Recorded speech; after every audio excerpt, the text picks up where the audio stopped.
persones i col·lectius LGTBI. Els grups polítics de l'Ajuntament de Molins de Rei alerten de les conseqüències de l'entrada de l'extrema dreta a alguns municipis perquè, diuen, alimenten els discursos d'odi cap al col·lectiu LGTBI. Així ho han transmès en la lectura d'un manifest en motiu del Dia de l'Orgull, on han afirmat que s'han de combatre aquestes situacions de discriminació cap al col·lectiu.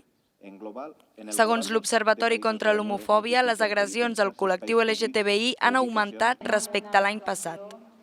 A Molins de Rei existeix el Servei d'Atenció Integral a les Persones LGTBI, que ofereix assessorament en situacions de discriminació. Un servei, però, que moltes persones desconeixen.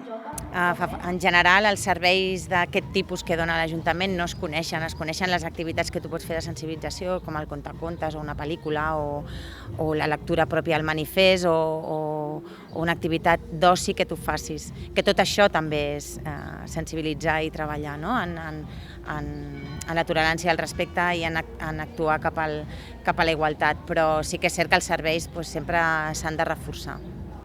Des de l'Ajuntament asseguren que s'han d'augmentar els recursos per poder tenir més serveis. Hem d'ampliar, de fet, el pla LGTBI que vam aprovar, hem d'ampliar en recursos per poder oferir més serveis com a SAI i en aquesta línia estem treballant.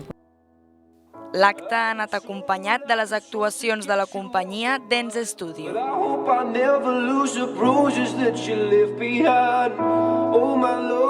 my Lord, I need you by my side.